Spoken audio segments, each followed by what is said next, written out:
तो इस एपिसोड की स्टार्टिंग वहीं से होती है जहां से हमारा पिछला एपिसोड खत्म हुआ था। डिवीजन कैप्टन सोच रहा होता है कि मेरे पास कोई और रास्ता नहीं था। आगे लॉ इन्फोर्समेंट हॉल के लीडर सनवू से कहता है कि यून क्लैन के लीडर यून सनवू, आखिरकार तुम्हारे पास क्या क्वालिफिकेशन है जिससे तुम इन दोनों को यहाँ पे डिफेंड कर सको। ये सुन के सनवू कहता है ये जो मेंटर है वो वुलिंग ग्रुप और माउंट हुआ शेख से जुड़ा हुआ है जो एम्परर के ऑर्डर के अंदर आता है, और इन दोनों ने ही मेरी रिक्वेस्ट पे इस मैटर के अंदर इन्वॉल्व हुए थे और मेरे साथ वहाँ पे आए थे, और साथ ही साथ तुम उन दोनों को सजा देने की कोशिश कर रहे हो जिसे एम्परर से प्रशंसा मिली है। तो फिर ये जाहिर सी बात है कि मैं इन दोनों को यहाँ पे डिफेंड करूँ और इन सभी चीजों की रिपोर्ट एम्परर को दूं। ये सुनकर लॉ इन्फोर्समेंट हॉल के लीडर चिल्लाते हुए कहते हैं कि ये पूरी तरह से इंपीरियल फैमिली से जुड़ा हुआ नहीं है बल्कि ये मुरिम यूनियन से जुड़ा हुआ है। सनवू कहता है कि हाँ, मुझे इसके बारे में पहले से ही पता है, लेकिन मैं यहाँ पे बस अपना काम करने के लिए आया हूँ, इसलिए मुझे अपना काम करने दीजिए और इस ट्रायल को आगे बढ़ाइए। ये सुन के लॉ इन्फोर्समेंट हॉल के लीडर को काफी ज्यादा गुस्सा आता है। वो कहता है कि सच में ये लड़का यहाँ पे काफी ज्यादा घमंडी बन रहा है। यही सोचकर वो काफी ज्यादा गुस्से में सनवू को जैसे कुछ बोलने जा रहे होते हैं तभी यंगजा पीछे से उन्हें टेलीपैथी की मदद से कहता है आपको शांत हो जाना चाहिए क्योंकि ये ट्रायल हमारे लिए ज्यादा इम्पोर्टेंट है इन सभी चीजों से, और वैसे भी अगर हम इंपीरियल फैमिली के खिलाफ जाते हैं तो हमारे लिए वैसे भी कुछ अच्छा नहीं होगा।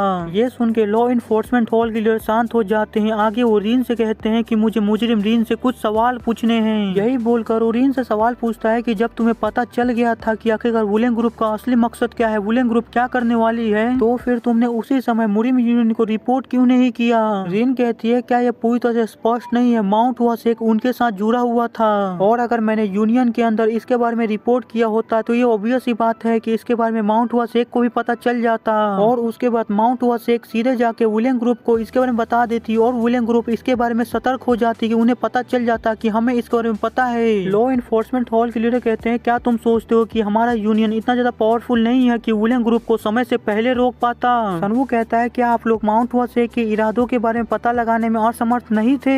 ये सब सुन के उसे काफी ज्यादा गुस्सा आ रहा होता है। वो चिल्लाते हुए कहता है कि आप लोगों ने इस मामले को प्रोसेस किया किसी स्ट्रेंजर के साथ, किसी अनजान के साथ जिसे आप बिल्कुल भी नहीं जानते थे। अगर कुछ भी गलती होता तो इसकी जिम्मेदारी कौन लेता। ये सुन के सनवू कहता है क्या मैंने इसके बारे में आपको पहले ही नहीं बताया, ये सब जितनी भी चीजें हुई है वो सभी एम्परर के ऑर्डर पे हुई है और मेरे रिक्वेस्ट पे हुई है। सनवू के ऐसे जवाब को सुन के उसे काफी ज्यादा गुस्सा आ रहा होता है। वो अपने मन के अंदर कह रहा होता है कि ये कमीना सच में काफी ज्यादा चालाक है, ये कमीना मेरे हर सवाल से बड़ी आसानी से बच जा रहा है और उन सभी सवालों को मेरे ऊपर ही बैक फायर कर दे रहा है। आगे सनवू लॉ इन्फोर्समेंट हॉल के लीडर से कहता है क्या तुम्हें अभी भी नहीं समझ में आया है कि ये लोग यहाँ पे तुम्हें असली कारण क्यों नहीं बताना चाहते हैं, क्योंकि मुरिम यूनियन अब वो ऑर्गेनाइजेशन नहीं रही जो पहले हुआ करती थी। मुरिम यूनियन अब पूरी तरह से करप्ट हो चुकी है। ये सुन के लॉ इन्फोर्समेंट हॉल के लीडर को काफी ज्यादा गुस्सा आ जाता है। वो जल्दी से अपनी स्वॉर्ड को बाहर निकाल लेता है और सनवू से कहता है कि तुम कमीने, आखिरकार तुम्हारी हिम्मत कैसे हुई हमारे यूनियन के बारे में ऐसा कहने की। ये देख के सनवू भी कहता है कि मैं भी इससे ज्यादा और टॉलरेट नहीं कर सकता हूँ, हैंडल नहीं कर सकता हूँ। ये देख कर लॉ इन्फोर्समेंट हॉल के लीडर काफी गुस्से में कहते हैं कि यून सनवू, मैं तुमसे वादा करता हूँ आज जो तुमने हमारे यूनियन की यहाँ पे जो ह्यूमिलेशन की है, बेइज्जती की है, मैं उन सभी चीजों की तुम्हें कीमत चुकाने पे मजबूर कर दूंगा। ये देखकर सनवू भी काफी ज्यादा गुस्से में अपनी पावर को रिलीज करते हुए कहता है कि इसे भूलना मत कि आखिरकार किसने अपनी स्वॉर्ड पहले बाहर निकाली। वहाँ पे ये सब चल ही रहा होता है कि तभी पीछे से कोई लॉ इन्फोर्समेंट हॉल के लीडर से कहता है लॉ इन्फोर्समेंट हॉल के लीडर, आखिरकार तुम इतना ज्यादा शोर क्यों मचा रहे हो। इस आवाज को सुन के लॉ इन्फोर्समेंट हॉल के लीडर पूरी तरह से घबरा जाता है। उसके ऐसे रिएक्शन को देख के सनवू भी पीछे मुड़ के देखता है। वो जैसे पीछे मुड़ के देखता है तो वो देखता है वहाँ पे एक पर्सन खड़ा होता है, और तभी हमें इस पर्सन के बारे में बताया जाता है कि ये पर्सन कोई और नहीं बल्कि मुरिम यूनियन का लीडर होता है और इसे स्वॉर्ड एम्परर चियो ग्योन कहा जाता है। तभी हमें वहीं पे लॉ इन्फोर्समेंट हॉल के लीडर को दिखाया जाता है जो मुरिम यूनियन के लीडर को यहाँ पे देख के काफी ज्यादा घबरा गया होता है। वो अपने मन के अंदर कह रहा होता है कि आखिरकार यूनियन लीडर यहाँ पे क्या कर रहे हैं। वो तो 1 महीने के लिए बाहर गए हुए थे, लेकिन फिर अचानक से वो इतनी जल्दी वापस कैसे आ गए। आगे रीन और जुर्गन यूनियन लीडर को ग्रीट करते हैं और अपना इंट्रोडक्शन देते हैं यूनियन लीडर को। आगे यूनियन लीडर कहता है कि मुझे माफ करना, ये मामला कुछ ऐसा था जो मेरे कानों तक पहुंचने में असमर्थ रहा। मुझे इसके बारे में कुछ भी नहीं पता था, या फिर मैं ये कहूँ कि ये डिसीजन किसी इंडिपेंडेंट, किसी अकेले इंसान के द्वारा लिया गया है। ऐसा यूनियन लीडर यंगजा को देखते हुए कह रहे होते हैं और वहीं पे यंगजा बड़ी आराम से शांति से बैठा हुआ होता है। फिर हमें लॉ इन्फोर्समेंट हॉल के लीडर को दिखाया जाता है जिसकी हालत काफी ज्यादा खराब होती है। वो काफी ज्यादा घबराया हुआ होता है। वो अपने मन के अंदर कह रहा होता है कि यूनियन लीडर साफ साफ ये दिखा रहे हैं कि उन्हें इस डिसीजन से काफी ज्यादा प्रॉब्लम है, वो इस डिसीजन से बिल्कुल भी सेटिस्फाई नहीं है। और वहीं पे सनवू उसे देखते हुए सोच रहा होता है कि अच्छा ये इंसान मुरिम यूनियन का लीडर है। आगे union leader law enforcement hall के लीडर से कहते हैं कि हमारे यूनियन के अंदर एक रूल है कि हमारी स्वॉर्ड सिर्फ डिमोनिक लोगों से लड़ने के लिए बाहर निकलनी चाहिए, तो आखिरकार यहाँ पे तुम्हारी स्वॉर्ड अभी क्यों निकली हुई है? क्या यहाँ पे कोई डिमोनिक सेक का पर्सन है जिससे लड़ने के लिए तुमने यहाँ पे अपनी स्वॉर्ड को निकाला है? लेकिन जितना मैं यहाँ पे अपनी आंखों से देख पा रहा हूँ, यहाँ पे ऐसा कोई भी पर्सन नहीं है जो डिमोनिक सेक से आया हुआ हो। मैं तो बस यहाँ पे एक ऐसे यंग मैन को देख रहा हूँ जो सच में काफी ज्यादा हिम्मत वाला है। वो अपना ओपिनियन यूनियन के सामने रख रहा है बिना किसी हेजिटेशन के। तो फिर आखिरकार तुमने किसके खिलाफ अपनी स्वॉर्ड को निकाला है? कहीं तुमने इस यंग मैन के खिलाफ अपनी स्वॉर्ड को तो नहीं निकाला है ना? ये सुन के लॉ इन्फोर्समेंट हॉल के लीडर काफी ज्यादा घबरा जाते हैं। वो घबराते हुए कहते हैं यूनियन लीडर ये बस एक मिसअंडरस्टैंडिंग थी, मैं अभी अपनी स्वॉर्ड को अंदर रख रहा हूँ। ये देखकर यूनियन लीडर कहता है तो फिर ये अच्छा है। आगे वो कहता है कि मैं यहाँ पे अपने सारे अफेयर्स अपने सारे काम खत्म करने के बाद आया हूँ जो सभी इस मैटर से रिलेटेड है। ये सुन के वहाँ पे जितने भी बैठे हुए पर्सन होते हैं उनमें से किसी को भी समझ नहीं आता है कि आखिरकार यूनियन लीडर किस काम की बातें कर रहे हैं, जिसकी वजह से वो सभी एल्डर यूनियन लीडर से पूछने लगते हैं कि आखिरकार यूनियन लीडर आप किस मैटर की बातें कर रहे हैं। ये सुन के यूनियन लीडर बताते हैं कि मैं यहाँ पे आने से पहले यू जा लिंग से मिला था जो इंपीरियल फैमिली से है। ये सुनकर वहाँ पे जो एल्डर बैठे हुए होते हैं वो कहने लगते हैं क्या आप यू जा लिंग से मिले थे, लेकिन आखिरकार आप उस इंसान से क्यों मिले थे? यूनियन लीडर बताते हैं कि मैंने डिसाइड किया है कि जेनजिंग के अंदर जितनी भी सारी चीजें हुई है उन सभी के अंदर हमारी भी काफी ज्यादा गलतियां थी, जिसकी वजह से मैंने डिसाइड किया है कि जेनजिंग के अंदर जितने लोगों ने भी इसकी वजह से सफर किया था उन सभी से हमारा यूनियन एक फॉर्मल माफी मांगेगा। ये सुनकर वहाँ पे जितने भी एल्डर बैठे हुए होते हैं वो सब कहने लगते हैं कि आखिरकार आप इस तरह का डिसीजन कैसे ले सकते हैं? अगर हम ऐसा करते हैं तो बस क्योक्सी सेक्ट हम पे नहीं हंसेगा बल्कि सिविलियंस भी हमसे हंसेंगे, आम इंसान भी हम पे हंसेंगे। ये मैटर हमारे यूनियन के रिस्पेक्ट से इज्जत से जुड़ी हुई है, आप ऐसा कैसे कर सकते हैं? उन सभी की ऐसी बातें सुन के यूनियन के लीडर चिल्ला के कहते हैं कि सभी के सभी अपना मुंह बंद रखो। उनके बस चिल्लाने ही भर से वहाँ पे काफी ज्यादा प्रेशर क्रिएट हो जाता है, जो सभी प्रेशर उन सभी एल्डर्स के ऊपर गिर रहा होता है। जिसके बाद वो सभी एल्डर से चिल्ला के कहते हैं कि तुम सभी लोग प्रॉब्लम को फेस करने के बजाय उससे भागना चाहते हो। आखिरकार ये किस तरह का तुम लोग का डिसरिस्पेक्टफुल बिहेवियर है? आखिरकार तुम सभी लोग ऐसे बिहेवियर के साथ कैसे खुद को ऑर्डर सेक के लोग कह सकते हो? अगर हमें ऑर्डर सेक कहलाना है और हमें अच्छाई के रास्ते पे चलना है तो हमारे पास बस यही एकमात्र रास्ता है करने के लिए। जिसके बाद वो सभी लोगों से कहते हैं कि लॉ इन्फोर्समेंट हॉल का जो ट्रायल है वो बस अब यहीं पे खत्म होता है और मैं मुरिम यूनियन का लीडर तुम दोनों के इस नतीजे पे पहुंचाऊं कि तुम दोनों बिल्कुल भी गिल्टी नहीं हो, तुम दोनों बिल्कुल निर्दोष हो। और आगे वो उन दोनों के सामने हाथ जोड़ते हुए कहते हैं कि मैं मुरिम यूनियन का लीडर जो मुरिम यूनियन को रिप्रेजेंट करता हूँ, मैं आप दोनों का काफी शुक्रगुजार हूँ कि आपने हमारी इतनी ज्यादा मदद की और हमारे यूनियन की इज्जत बचा ली। यूनियन लीडर को ऐसा करते हुए देख के जुइगन, रिन और लॉ इन्फोर्समेंट हॉल के लीडर की सबकी पूरी तरह से होश ही उड़ जाते हैं। और उसके बाद जुइगन और रिन यूनियन लीडर को कहते हैं कि यूनियन लीडर आपको ऐसा करने की कोई भी जरूरत नहीं है। और वहीं पे लॉ इन्फोर्समेंट हॉल के लीडर को तो ये देख के काफी ज्यादा गुस्सा आ रहा होता है। वो अपने मन के अंदर कह रहा होता है कि डैमिट आखिरकार यूनियन लीडर करना क्या चाहते हैं? उन्होंने आते ही ट्रायल को खत्म कर दिया और इस तरह का एक्ट कर रहे हैं यहाँ पे, आखिरकार वो करना क्या चाहते हैं? आगे यूनियन लीडर सनवू से कहते हैं कि यून सनवू मैं तुमसे कुछ कहना चाहता हूँ। सनवू कहता है कि हाँ आप जो कहना चाहे कह सकते हैं। ये सुन के यूनियन लीडर कहते हैं कि तुम सच में काफी यंग गोलिंग यंग होने के साथ तुम काफी ज्यादा पावरफुल भी हो। जब मैं तुम्हारी उम्र का था तब मैं भी काफी टैलेंटेड हुआ करता था, लेकिन तुमने तो मुझे भी सरपास कर दिया है, तुम तो मुझसे भी आगे निकल चुके हो।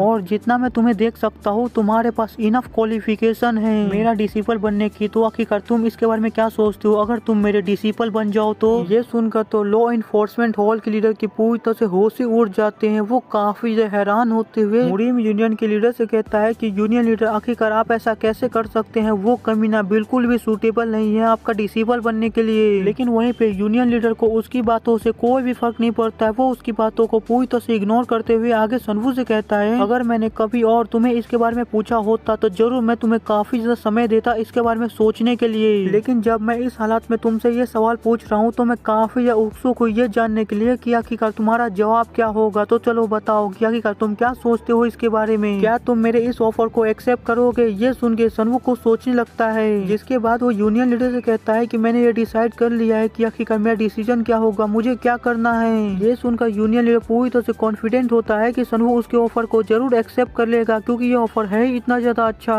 जिसकी वजह से वो सनवू की आधी बात सुन के कहता है कि लगता है कि तुम मेरे ऑफर को एक्सेप्ट कर लिए हो तो आज से तुम मेरे डिसिपल हो। लेकिन सनवू अपनी बातों को खत्म करते हुए कहता है कि मैं कहना चाह रहा था कि मैं आपके ऑफर को रिफ्यूज करता हूँ, मैं आपके ऑफर को अप्रिशिएट करता हूँ कि आपने मुझे इतना ज्यादा अच्छा ऑफर दिया, लेकिन फिलहाल में मैं अभी काफी सारे मास्टर को फॉलो करता हूँ जिसकी वजह से मुझे और भी ज्यादा मास्टर नहीं चाहिए। इसकी वजह से मैं आपके ऑफर को रिफ्यूज करता हूँ, मना करता हूँ। मुझे उम्मीद है कि आप मेरी बातों को और मेरी सिचुएशन को समझेंगे। वहीं पे हमें यूनियन लीडर को दिखाया जाता है जिसकी पूरी तरह से होश ही उड़े हुए होते हैं। उसे अभी तक सनवू की बातों पे पूरी तरह से भरोसा नहीं हुआ होता है कि आखिर कोई इंसान कैसे इतने ज्यादा अच्छे ऑफर को रिफ्यूज कर सकता है, मना कर सकता है। लेकिन फिर वो अपने आप को होश में लाता है और उसके बाद हंसते हुए कहता है कि ये मेरे साथ पहली बार हुआ है कि किसी ने मेरे ऑफर को रिफ्यूज किया और मुझे मना किया है। लेकिन सच में मुझे बिल्कुल भी उम्मीद नहीं था कि तुम मेरे इतने ज्यादा अच्छे ऑफर को रिफ्यूज कर दोगे। तुम सच में काफी ज्यादा इंटरेस्टिंग पर्सन हो। मेरा आज तक तुम्हारे जैसे किसी भी इंसान के साथ मुलाकात नहीं हुआ है जो मुझे इतना ज्यादा इंटरेस्टिंग लगा हो, जो मुझे इतना ज्यादा पसंद आया हो।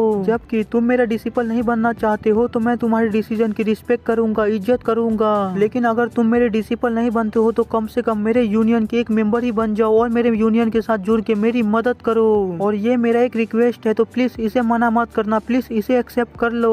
ये सुनकर सनवू कहता है कि ठीक है, इसके बारे में मैं सोचूंगा। फिर हमें यांगजा को दिखाया जाता है जो ऊपर से बैठा हुआ इन सारी चीजों को होते हुए देख रहा होता है और कुछ भी नहीं कह रहा होता है। फिर हमारा सीन चेंज होता है, हमें आधी रात का सीन दिखाया जाता है जहाँ पे यूनियन लीडर अपने कमरे के अंदर बैठे हुए होते हैं और अपने कुछ काम कर रहे होते हैं। तभी अचानक से उनके पीछे कोई पर्सन आ जाता है जिसे महसूस करके यूनियन लीडर कहते हैं, आमतौर पर किसी भी इंसान को मुझसे मिलना होता है या उसे कोई काम होता है तो वो सामने के दरवाजे से आता है, लेकिन तुम पीछे के दरवाजे से आए हो मुझसे मिलने के लिए, जैसे कि तुम कोई चोर हो। आखिरकार क्या हुआ जो तुम्हें इतनी रात को मेरे पास आना पड़ा डिसिपल ब्रदर? वो ऐसा जैसे कहते हैं तभी हमें दिखाया जाता है ये कोई और नहीं बल्कि यांगजा होता है। आगे यूनियन लीडर यांगजा से कहते हैं, क्या तुम यहाँ पे इसलिए आए हो कि मैंने जो सुबह डिसीजन लिया था वो तुम्हें बिल्कुल भी पसंद नहीं आया था? अगर तुम उसके लिए यहाँ पे आए हो तो मैं तुम्हें पहले ही बता दूं कि मेरा बिल्कुल भी मूड नहीं है अपने लिए गए डिसीजन को वापस लेने का, तो तुम यहाँ से जा सकते हो। ये सुनकर यांगजा कहता है कि अगर आप मुझे इजाजत देते हैं तो यहाँ पे मैं अपनी रिपोर्ट को पेश करना चाहता हूँ। ये सुनकर यूनियन लीडर काफी ज्यादा गुस्से में यांगजा को घूरने लगते हैं। ये देखकर यांगजा अपनी जगह से बिल्कुल भी टस से मस नहीं होता है, वो बिल्कुल भी नहीं घबराता है। ये देखकर यूनियन लीडर अपना मुंह फेरते हुए कहते हैं कि ठीक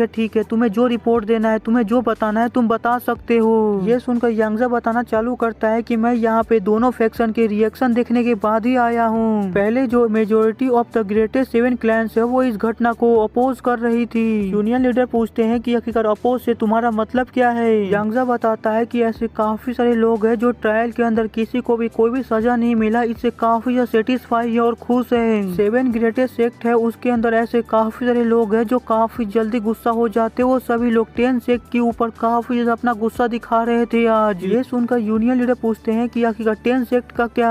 यांगजा बताता है कि 10 सेक्ट जो है वो ग्रेटेस्ट 7 सेक्ट के जो मेंबर है जो हायर पोजीशन पे है उन सभी को हायर पोजीशन से हटाने की अभी भी काफी ज्यादा ट्राई कर रहे हैं। अगर इसे मैं दूसरे शब्दों में कहूँ तो 7 ग्रेटेस्ट सेक्ट जो है वो हमारी उम्मीद से काफी ज्यादा जल्दी यूनियन को छोड़ के बाहर जाने वाले हैं। जिसे भी यहाँ पे समझ में नहीं आया मैं बता दूं कि यूनियन के अंदर 7 ग्रेटेस्ट क्लैन है और 10 सेक्ट है जो ब्लड सेक्ट के कारण अभी काफी ज्यादा बुरी तरह से एक दूसरे से लड़ रहे हैं। आगे यांगजा बताता है कि हमारा जो प्लान था 7 ग्रेटेस्ट क्लैन को और 10 सेक्ट को आपस में लड़ाने का वो बहुत ही अच्छी तरह से पूरी तरह से परफेक्टली एग्जीक्यूट हो रहा है। ये सभी चीजों का श्रेय सिर्फ आपको जाता है, कांग्रेचुलेशन कमांडर। और यहीं पे हमें यूनियन लीडर की असली पहचान के बारे में बताया जाता है कि जो अभी तक हम यूनियन लीडर को समझ रहे थे, यूनियन लीडर वो पर्सन नहीं है बल्कि यूनियन लीडर ब्लड सेक्ट के कमांडर है जिसका नाम कमांडर जिन है। ये तो सच में काफी बड़ा सरप्राइज था। इसकी उम्मीद तो मैंने भी नहीं की थी कि यूनियन लीडर जो अभी तक इतना ज्यादा अच्छा बन रहा था वो सच में ब्लड सेक्ट का कोई मेंबर हो सकता है। आगे यूनियन लीडर यांगजा से कहता है कि तुम्हें चिंता करने की कोई भी जरूरत नहीं है। मैंने तुमसे पहले भी काफी टाइम कहा है कि सारी चीजें मेरे ही हिसाब से जाएंगी जैसा कि मैंने प्लान बनाया है। यांगजा कहता है कि हाँ कमांडर, जैसा कि आपने कहा था सारी चीजें बिल्कुल वैसे ही जा रही है। हालांकि मुझे यहाँ पे आपसे एक सवाल पूछना है। अभी के लिए हम इस ब्लड सेक्ट के कमांडर को यूनियन लीडर ही कहेंगे। आगे यूनियन लीडर यांगजा से पूछते हैं कि आखिरकार क्या सवाल है तुम्हारा?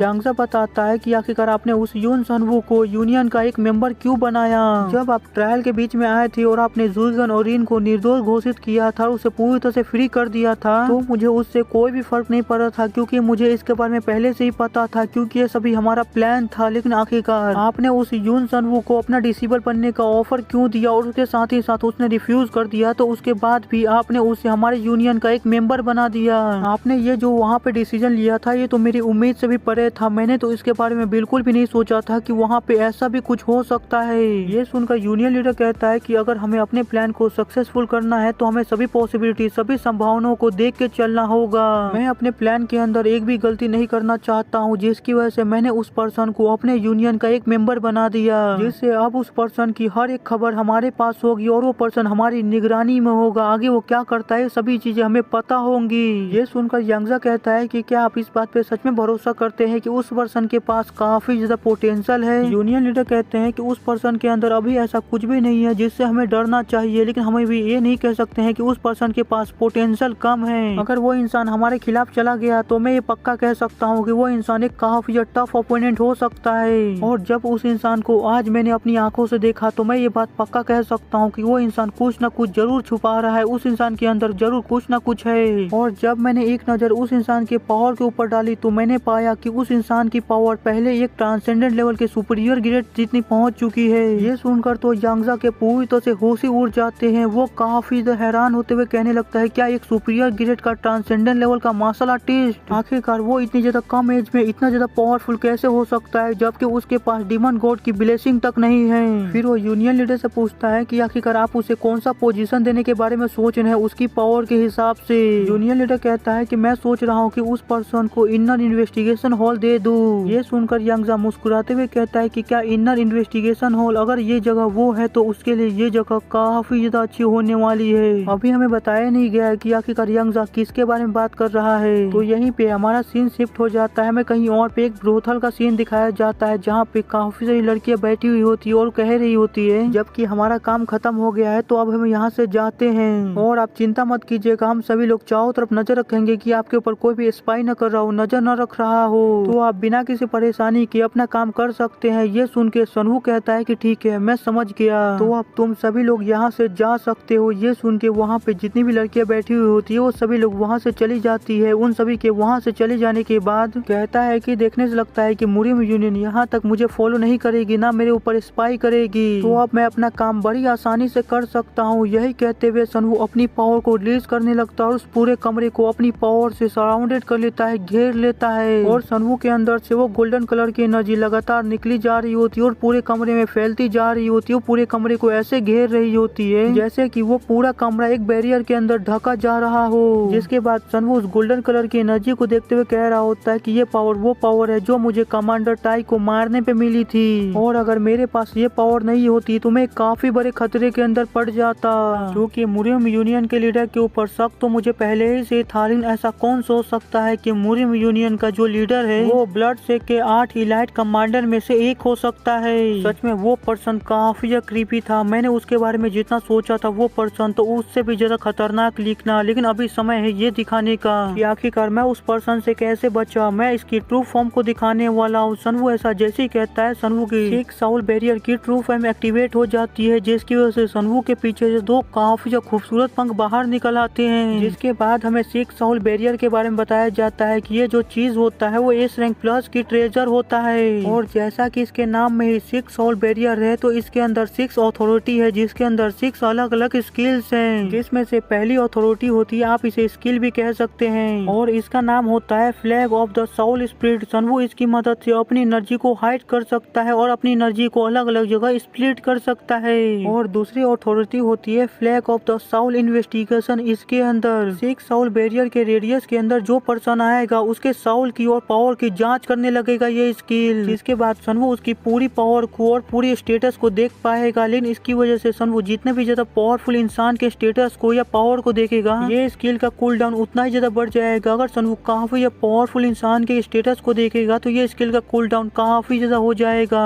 बेसिकली सनहू जितने भी ज्यादा पावरफुल इंसान के स्टेटस को देखेगा ये स्किल का कूल डाउन उतना ही ज्यादा होगा। और बाकी के जो 4 अथॉरिटी होती है वो अभी तक अनलॉक नहीं हुई होती है, वो अभी तक लॉक होती है, जिसे देखते हुए सनहू अपने मन के अंदर कहता है जब मैंने वुलेन ग्रुप के लीडर को हराया था और ये पावर ऑब्टेन की थी तब से लेकर अभी तक मैं सिर्फ 2 ही अथॉरिटी को अनलॉक कर पाया हूँ, और जितना कि मैं इस ट्रेजर के बारे में पता लगा पाया हूँ उसके हिसाब से इस ट्रेजर की खुद की विल है, खुद की सोच है। जैसे कि site of the melting poison के पास खुद की अपनी सोच है, बिल्कुल उसी की तरह इसके पास भी है। और जितना ही मैं इस ट्रेजर के बारे में पता लगा पा रहा हूँ, मुझे ये ट्रेजर और भी ज्यादा इंटरेस्टिंग लगते जा रहा है। ये ट्रेजर मुझे अपनी तरफ आकर्षित करता जा रहा है। सच में ये flag of the soul investigation skill मेरे लिए काफी ज्यादा यूजफुल है, क्योंकि इसी की मदद से मैं यूनियन लीडर की पहचान का पता तुरंत लगा पाया था। अगर मेरे पास ये स्किल नहीं होती तो मैं कभी भी यूनियन लीडर की असली पहचान का पता नहीं लगा पाता, और अगर मुझे उसकी असली पहचान का पता नहीं होता तो मैं सोच भी नहीं सकता हूँ कि ये कितना ज्यादा बुरा हो सकता था।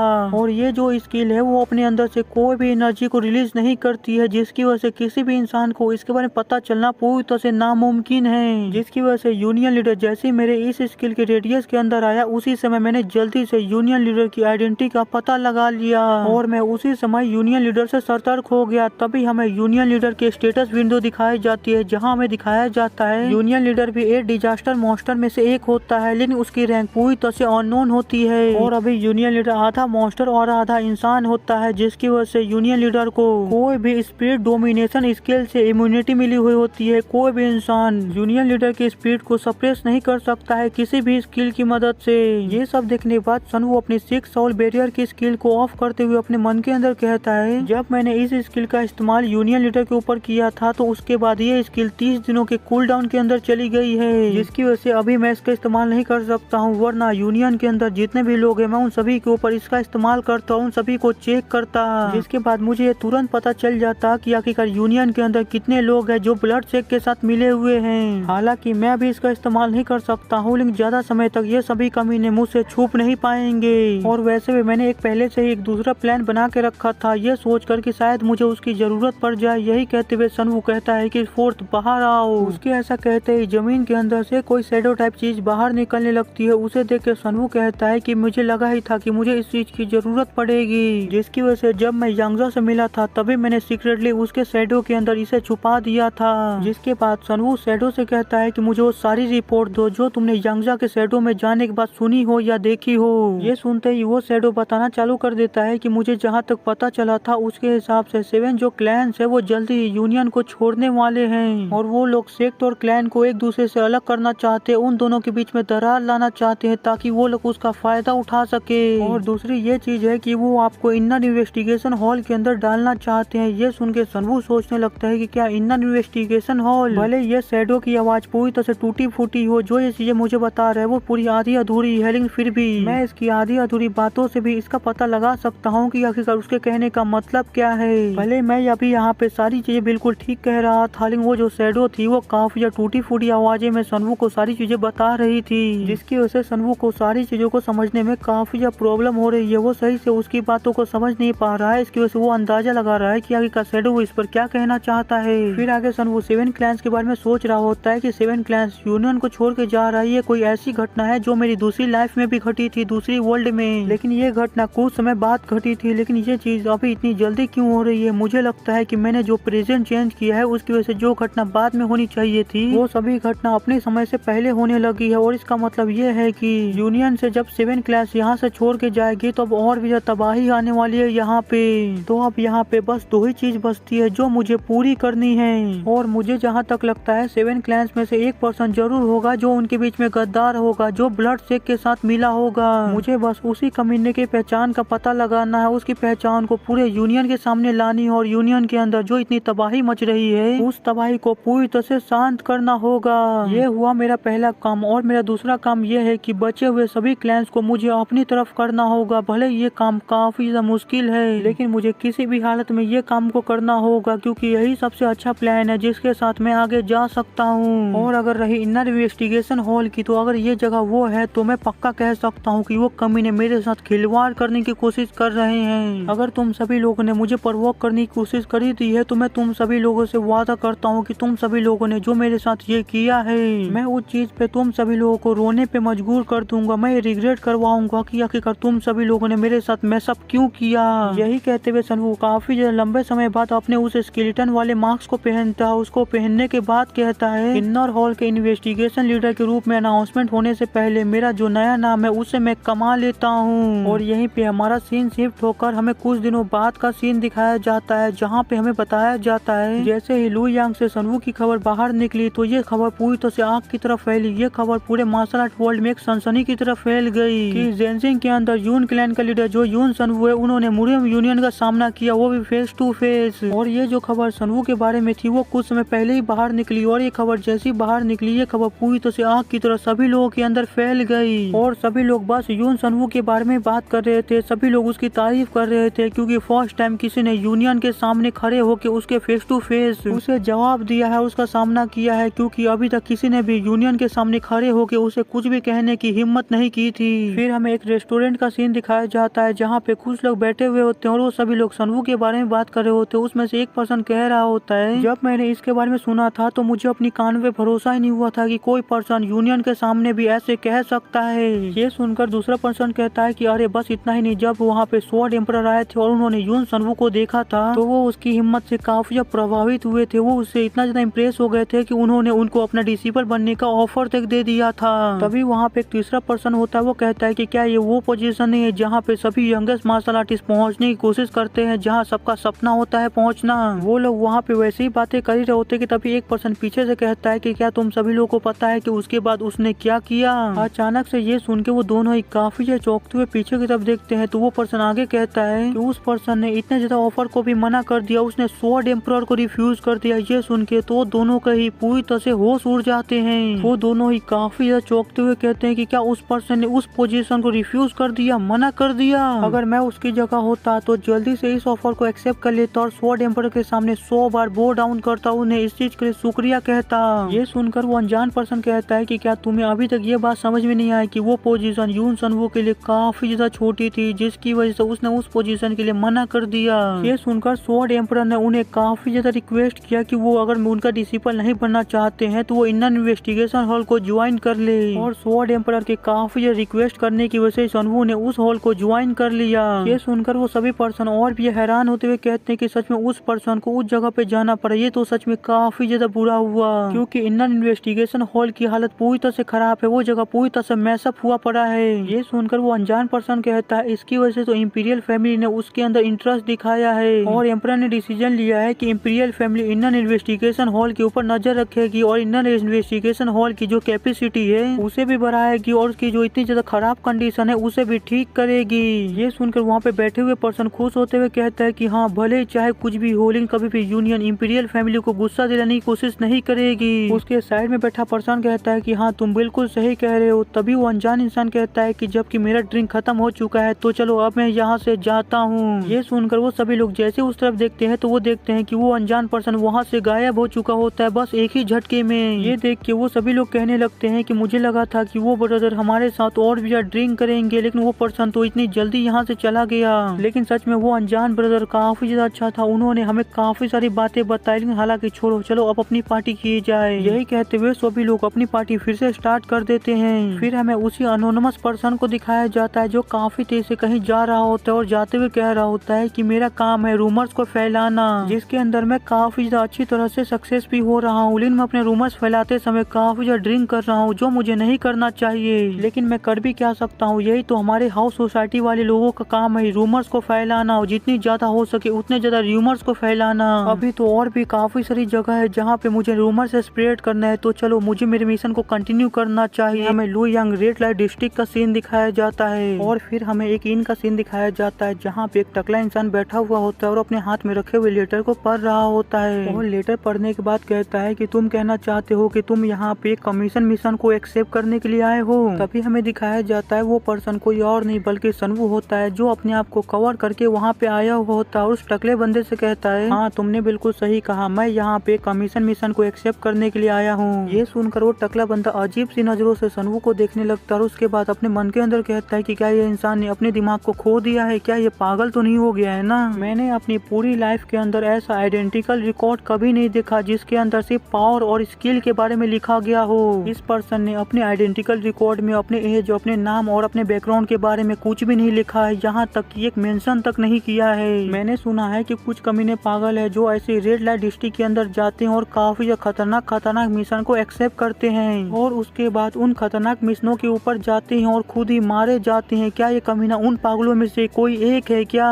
खैर जो भी हो, भले ये कमीना उन पागलों में से कोई एक ही क्यों ना हो, लेकिन मैं इसे जाने से नहीं रोक सकता हूँ। अगर ये जाना चाहता है तो मुझे इसे जाने ही देना होगा। यही सोचकर वो टकला पर्सन सनवू को एक टोकन देते हुए कहता है कि ठीक है, तुम्हारा रजिस्ट्रेशन कंफर्मेशन हो गया है। और जबकि तुमने कोई भी सेपरेट स्पेशल कमीशन मिशन के बारे में रिक्वेस्ट नहीं किया है तो तुम वहाँ पे कमीशन बोर्ड के ऊपर से कोई भी कमीशन मिशन को सिलेक्ट कर सकते हो जो तुम्हें अच्छा लगता है और जो तुम पूरा कर सकते हो। तो तुम वहाँ पे जाके उस कमीशन मिशन को सिलेक्ट कर सकते हो और उस कमीशन मिशन के ऊपर जा सकते हो। वो टकला बंदा सनवू को ये सब बता ही रहा होता है कि तभी पीछे से कोई पर्सन आता है जो सनवू से कहता है कि एक्सक्यूज मी यंग फेलो, मैं कब से वहाँ से दूर से खड़ा होके तुम्हें ही देख रहा था और मैंने जब देखा कि तुम्हारे आइडेंटिकल रिकॉर्ड के अंदर ये लिखा है कि तुम्हें फॉर्मेशन की स्किल की नॉलेज है, तो ये चीज मुझे काफी से हैरान की और मुझे काफी इंटरेस्ट आ रहा है तुम्हारे अंदर। मैं काफी स्ट्रेट फॉरवर्ड इंसान हूँ, उसकी वजह से मैं सीधे मुद्दे पे आता हूँ। मेरा नाम सीन हियोक है और मैं ब्लड वुल्फ स्क्वाड से हूँ। तो क्या तुम्हें ठीक लगता है? तो क्या तुम मेरे ब्लड वुल्फ स्क्वाड को ज्वाइन करना पसंद करोगे?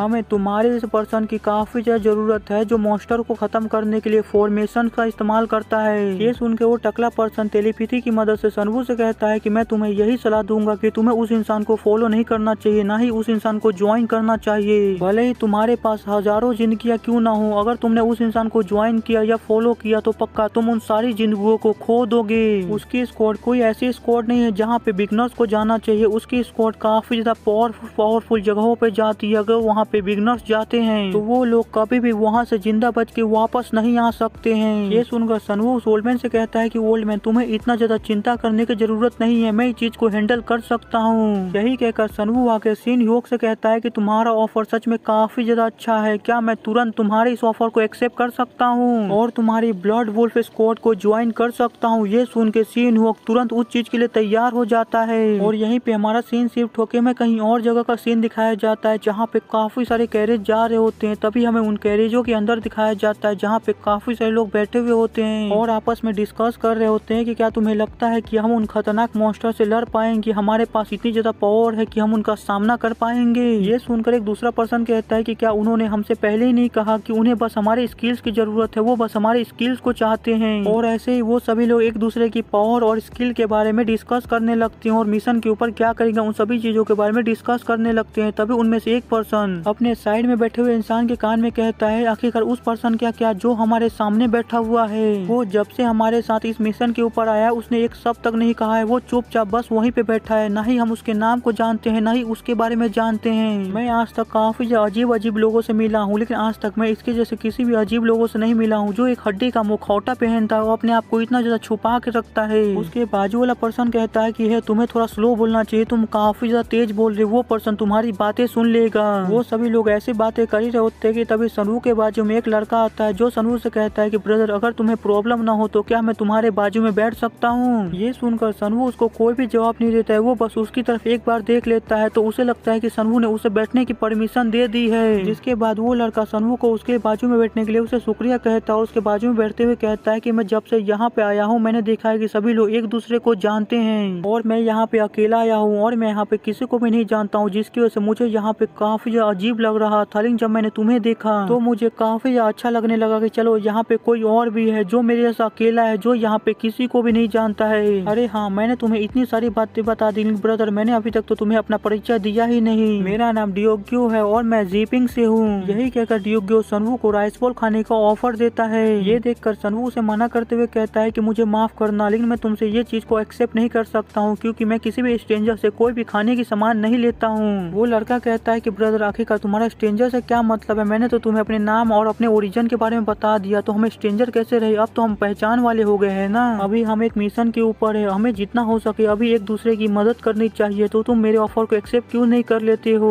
सनवू उस लड़के की मासूमियत को देख के काफी हैरान हो रहा होता है, वो कुछ भी जवाब नहीं दे रहा होता है। आगे वो लड़का सनवू से कहता है, ब्रदर अगर तुम अपना नाम नहीं बताना चाहते हो तो चलो मैं ही तुम्हें एक नाम दे देता हूँ, अब से मैं तुम्हें ह्योंग नीम बुलाऊंगा। तो ब्रदर ह्योंग नीम, अब से मैं तुम्हारी केयर में हूँ, तुम्हें मेरी रक्षा करनी होगी। ये सुनकर सनवू अपने मन के अंदर कहता है कि ये लड़का जितना ज्यादा सिंपल दिखता है ये लड़का उतना ज्यादा सिंपल नहीं है। इस लड़के ने काफी अलग अलग टेक्निक की मदद से अपने अपीयरेंस को चेंज कर रखा है। अगर कोई नॉर्मल मार्शल आर्टिस्ट इस पर्सन को देखेगा तो वो कभी भी पता नहीं लगा पाएगा कि इस पर्सन ने अपने अपीयरेंस को चेंज कर रखा है। क्या ये यहाँ पे मुझे जज करने के लिए आया है, लेकिन उसकी बातें सुनने से लगता नहीं है कि वो मेरी पहचान के बारे में जानता है। चलो इस बारे में बाद में सोचूंगा, अभी जिस मिशन के ऊपर आया हूँ मुझे उस पे ऊपर ध्यान देना चाहिए। सनवू के इतना सोचने के साथ ही वो लोग बस कुछ ही देर में अपने डेस्टिनेशन में पहुंच जाते हैं। जिसके बाद वो सभी लोग जब अपने कैरेज से नीचे उतरते हैं तो वो सभी लोग काफी हैरान हो जाते हैं। वो सभी लोग लोग एक गुफा के सामने खड़े होते हैं। तभी उनके सामने जो पर्सन खड़ा होता है वो चिल्ला के कहता है, अब से हम सभी लोग यहाँ से पैदल इस गुफा के अंदर जाएंगे और ये गुफा क्राउचिंग डिमंस की गुफा है। ये सुनकर वहाँ पे जितने भी आए हुए लोग होते हैं वो काफी ज्यादा भड़क जाते हैं। वो चिल्लाते हुए कहने लगते हैं कि आखिरकार तुम क्या मजाक कर रहे हो हमारे साथ, हमें इस बारे में बिल्कुल भी नहीं पता था कि तुम हमें क्राउचिंग डिमंस की गुफा लेके आने वाले हो। क्या तुम हम सभी लोगों को मरवाने की प्लानिंग कर रहे हो यहाँ पे? हम सभी लोग इसके अंदर बिल्कुल भी नहीं जाएंगे, हम सभी लोग यहाँ से वापस जा रहे हैं, हमें बिल्कुल भी मरने का शौक नहीं है यहाँ पे। वो सभी लोग वहाँ से जाने की बातें कर ही रहे होते हैं कि तभी वहाँ पे एक पर्सन आता है जो सभी लोगों से चिल्ला के कहता है कि सभी के सभी चुप हो जाओ, यहाँ पे कायरो जैसी हरकतें करना बंद करो, ऐसे मत दिखाओ कि तुम कितने बड़े कायर हो। जैसा कि मैंने तुम सभी लोगों को कहा था, तुम सभी लोगों को बस वही काम करना है जिसके लिए तुम सभी लोग यहाँ पे आए हो। लड़ने का जो काम है वो हम ही करेंगे, तुम में से किसी को भी लड़ने की जरूरत नहीं पड़ेगी। बस तुम लोगों को अपनी स्किल्स का इस्तेमाल करना है और हमारी मदद करनी है। क्या तुम सभी लोग मेरी बात को समझ गए? यही कहते हुए वो पर्सन अपनी पावर को भी रिलीज कर रहा होता है। उसकी पावर को देख के वहाँ पे जितने भी आए हुए लोग होते हैं वो काफी हैरान हो जाते हैं। अब उनमें से कोई भी उनके खिलाफ नहीं बोल रहा होता है, जिसके बाद न चाहते हुए भी उन सभी लोगों को उनके साथ आगे जाना पड़ता है। वहीं पे आगे जाते हुए वो लोग कह रहे होते हैं, सच में ये जगह काफी खतरनाक है। तभी एक पर्सन अपने मुंह के ऊपर हाथ रखते हुए कहता है कि सच में इसके अंदर से काफी गंदी स्मेल आ रही है। ये स्मेल इतनी ज्यादा गंदी है कि मुझे ऐसा फील हो रहा है कि जैसे मुझे अभी वो मीटिंग होना चालू हो जाएगा।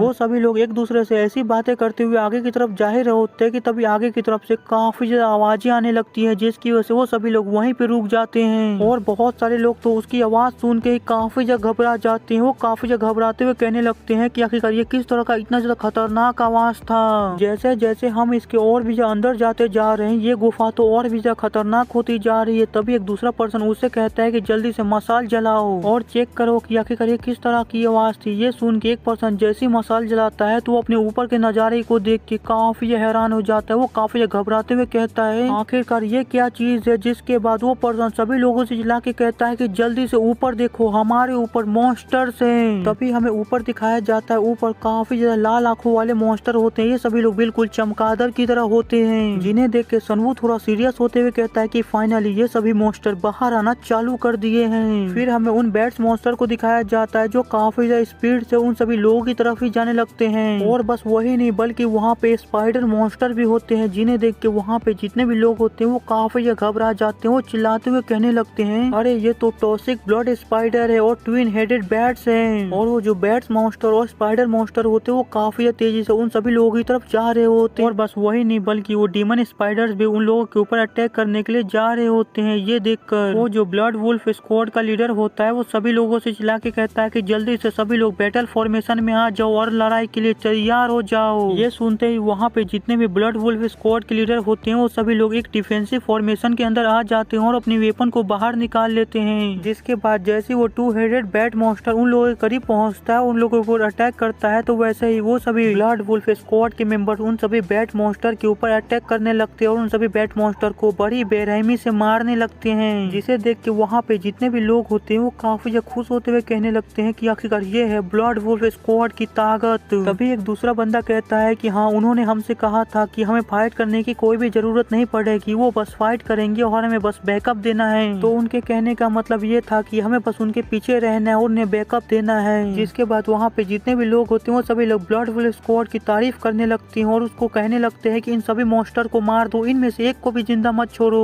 ये सब सुन के सनवू अपने मन के अंदर कह रहा होता है कि यहाँ पे जितने भी लोग हैं वो सभी लोग काफी ज्यादा बेवकूफ है, उनमें से किसी को भाई ये नहीं दिख रहा है वो जो लोग हैं उन्होंने बस बैट मॉन्स्टर के अटैक पैटर्न को समझ लिया, जिसकी वजह से वो सभी लोग उनको मार पा रहे हैं। उनकी ताकत इतनी भी ज्यादा कुछ खास नहीं है, ना ही उनके पास कोई अच्छी मार्शल आर्ट है। वो लोग बस एक लो लेवल के मॉन्स्टर से लड़ने में इतनी ज्यादा ताकत को वेस्ट कर रहे हैं। अगर उनका सामना कोई हाई लेवल के पावरफुल मॉन्स्टर के साथ हुआ तो उनका परिणाम बिल्कुल निश्चित है, उनमें से कोई भी उसका सामना नहीं कर पाएगा। वो सभी लोग काफी ज्यादा आसानी से उनके हाथों मारे जाएंगे। तभी वहाँ पे जो ब्लड वुल्फ स्क्वाड के मेंबर होते हैं वो देखते हैं कि वहाँ पे जो डीमन स्पाइडर होती है वो सभी काफी ज्यादा तेजी से उन सभी लोगों की तरफ ही बढ़ रही होती है। जिसे देख के ब्लड वुल्फ स्क्वाड के मेंबर कहते हैं कि तुम कमीने मॉन्स्टर कहीं के, आज मैं तुम सभी लोगों को यहीं पे खत्म कर दूंगा। यही कहते हुए ब्लड वुल्फ स्क्वाड के मेंबर जो होते हैं वो काफी ज्यादा तेजी से उन सभी लोगों के ऊपर अटैक करने लगते हैं और उन सभी डीमन स्पाइडर को मारने लगते हैं। ये देख के सनवू कहता है उन सभी लोगों की मार्शल आर्ट इतनी भी ज्यादा पावरफुल नहीं है, ना ही वो लोग इतने ज्यादा पावरफुल है, लेकिन उनके जो कमांड और कोऑर्डिनेशन है वो सच में काफी ज्यादा अच्छा है, जिसकी वजह से वो सभी लोग डीमन स्पाइडर का सामना कर पा रहे हैं और उन्हें हरा पा रहे हैं। इस चीज के लिए मैं उनकी तारीफ करूंगा, लेकिन वो सभी बेवकूफ कमीने क्या सोचते हैं कि ये सभी इतना ज्यादा आसान होने वाला है। वो जितना आसान इन सभी चीजों को समझ रहे हैं, ये सभी चीजें उतनी भी ज्यादा आसान या सिंपल नहीं है। चलो मैं तुम सभी लोगों के लिए इस चीज को थोड़ा और मुश्किल बनाता हूँ। फिर हमें उस लड़के को दिखाया जाता है जिसका ध्यान सनवू के ऊपर जाता है, जो सनवू को इतने ज्यादा खतरनाक सिचुएशन में भी इतना ज्यादा शांत और ऐसे खड़े देख के काफी हैरान हो रहा होता है। वो कह रहा होता है, ब्रदर ह्यूंग आखिरकार तुम इस तरह यहाँ पे क्यों खड़े हो। लेकिन तभी वहाँ पे सनवू का बैट लॉर्ड का टाइटल इफेक्ट एक्टिवेट हो जाता है, जिसकी वजह से सनवू का एक स्पेशल डोमिनेशन एक्टिवेट हो जाता है, जिसकी मदद से सनवू अपने से कम लेवल वाले बैट्स को कंट्रोल कर सकता है और उनसे कुछ भी करवा सकता है। और उसके इस टाइटल के एक्टिवेट होते ही वहाँ पे जितने भी बैट मॉन्स्टर होते हैं वो सभी लोग सनवू के कंट्रोल में आने लगते हैं। जिसके बाद सनवू उन बैट मॉन्स्टर को कंट्रोल करते हुए उन सभी को ऑर्डर देता है कि मेरे भाइयों मेरी बात ध्यान से सुनो,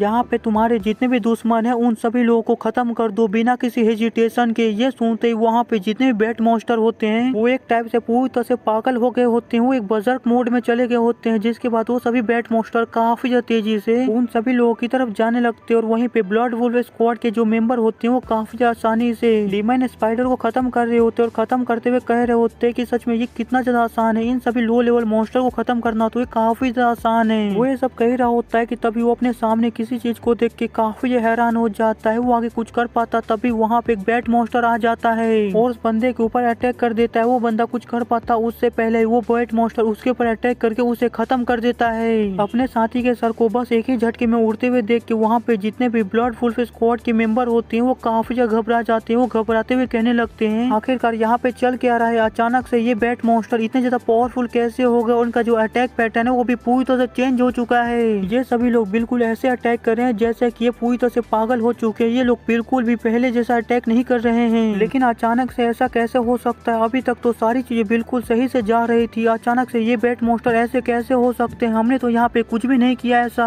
जिसकी वजह से ये बैट मॉन्स्टर बर्जर्क मोड में चले जाए और इस तरह पागलों की तरह अटैक करने लगे। और वहीं पे जो उनका लीडर होता है वो काफी ज्यादा परेशान होते हुए अपने मन के अंदर कहने लगता है कि अचानक से सभी बैट हमें पीछे धकेलने लगे, हम इनसे कमजोर पड़ने लगे हैं। जिसके बाद वो अपने सभी साथियों से चिल्ला के कहता है कि यहाँ पे ब्लड वुल्फ स्क्वाड के जितने भी मेंबर है वो सभी लोग मेरी बात ध्यान से सुने, हमें जितने भी लोगों की जरूरत है उन सभी लोगों को पकड़ो और यहाँ से निकलो और बचे हुए जो लोग हैं उन सभी लोगों को यहीं पे छोड़ दो इन मॉन्स्टर का खाना बनने के लिए। ये सुनकर वहाँ पे जितने भी स्क्वाड के मेंबर होते हैं वो काफी ज्यादा तेजी से लोगों को उठाने लगते हैं और उन्हें जितने भी लोगों की जरूरत होती है उन सभी लोगों को उठा के वहाँ से भागने लगते हैं। ये देखकर वहाँ पे जो भी पर्सन को वो लोग उठा के लेके जा रहे हो तो वो कहने लगते हैं कि आखिरकार तुम सभी लोग यहाँ पे क्या कर रहे हो, यहाँ पे तुम ऐसे भाग कैसे सकते हो। वो ब्लड वुल्फ स्क्वाड के मेंबर कहते हैं कि तुम अपना मुंह बंद रखो, अगर जिंदा रहना चाहते हो तो जल्दी से हमारे साथ चलो। जिसके बाद वहाँ पे जितने भी ब्लड वुल्फ स्क्वाड के मेंबर होते हैं सभी लोग वहाँ से भाग जाते हैं और वहाँ पे जितने भी लोग पीछे छूट गए होते हैं चिल्ला के ब्लड वुल्फ स्क्वाड के मेंबर से कहने लगते हैं हे आखिरकार तुम हमारे साथ ऐसा कैसे कर सकते हो, अगर तुम हमें यहीं पे छोड़ के चले गए तो हम इन सभी मॉन्स्टर के हाथों से मारे जाएंगे। वो ब्लड वुल्फ स्क्वाड के मेंबर कहते हैं कि तुम सभी लोग बाहर में जाओ, इन सभी मॉन्स्टर के हाथों से मारे जाओ, आखिरकार हमारा क्या जाता है, तुम सभी लोग यहीं पे मर जाओ। ये सुनकर वहाँ पे जितने भी लोग पीछे छूट गए होते हैं वो काफी ज्यादा घबरा जाते हैं, उनकी काफी ज्यादा बुरी तरह से फट गई होती है। वो कह रहे होते हैं कि आखिरकार तुम हमारे साथ ऐसा कैसे कर सकते हो, तुमने तो कहा था कि तुम हमारी जान बचाओगे, तो आखिरकार तुम सभी लोग हमें यहाँ पे ऐसे अकेले छोड़ के कैसे जा सकते हो, तुम सभी लोग वापस आओ। लेकिन तब तक तो वहाँ से वो सभी लोग निकल चुके होते हैं और बचे हुए जितने भी लोग होते हैं उन सभी लोगों को चारों तरफ से मॉन्स्टर घेर लेते हैं, जिसे देख के वो सभी लोग डरते हुए कहने लगते हैं आखिरकार अब हमें क्या करना चाहिए, हमें तो चारों तरफ से मॉन्स्टर ने घेर लिया है, क्या हमारा यहीं पे अंत होने वाला है, क्या हम सभी लोग यहीं पे मारे जाएंगे। फिर हमें उस लड़के को दिखाया जाता है जो सनवू के पीछे आके खड़ा हो जाता है और सनवू से कहता है कि ह्यूंग न्योम ब्रदर, मैं तुम्हारे बैग को कवर करता हूँ, मैं तुमसे वादा करता हूँ कि मैं तुम्हारे पीछे से किसी भी मॉन्स्टर को तुम पे अटैक करने नहीं दूंगा, तुम बस आगे के मॉन्स्टर को संभाल लो। ये सुनकर सनवू उसको काफी ज्यादा सस्पिशियस भरी नजरों से देखने लगता है और अपने मन के अंदर कहता है कि क्या ये लड़का मेरे साथ कोई स्कैम करने की कोशिश कर रहा है। लेकिन मुझे उसकी शक्ल देख के ऐसा नहीं लग रहा है क्योंकि वो खुद भी काफी नर्वस है और काफी ज्यादा घबराया हुआ है। लेकिन अभी मैं यहाँ पे अपनी 12 sword of the thunder cloud का इस्तेमाल नहीं कर सकता हूँ क्योंकि ये लड़का मेरे आसपास है। अगर मैंने यहाँ पे अपनी 12 sword of the thunder cloud का इस्तेमाल किया तो ये लड़का भी उस अटैक के चपेटे में आ जाएगा और ये लड़का काफी ज्यादा जख्मी हो सकता है, तो मैं यहाँ पे उसका इस्तेमाल नहीं कर सकता हूँ। तो अब मुझे अपनी उस ट्रेजर का इस्तेमाल करना ही होगा जो मुझे हाल ही फिलहाल में मिला है। यही कहते हुए सनवू उस लड़के से दूर जाने लगता और कहता है कि सभी लोग मेरे रास्ते से हट जाओ। जिसके बाद सनवू उन लोगों से थोड़ा दूर आने के बाद अपनी black demonic flame great sword का इस्तेमाल करता है जो देखने में सच सच में काफी ज्यादा अच्छा होता है। उसके अंदर से काफी ज्यादा पावरफुल फायर भी निकल रही होती है। जिसके बाद सनवू कहता है कि मैं इन सभी मॉन्स्टर को एक ही झटके में पूरी तरह से खत्म कर दूंगा, इनमें से कोई भी जिंदा नहीं बचेगा। तभी हमें दिखाया जाता है सनवू के सामने सैकड़ों में डीमन स्पाइडर होते हैं जो उसी की तरफ काफी ज्यादा तेजी से बढ़ते आ रहे होते हैं। ये देख के सनवू अपनी स्वॉर्ड को ऊपर की तरफ उठाता है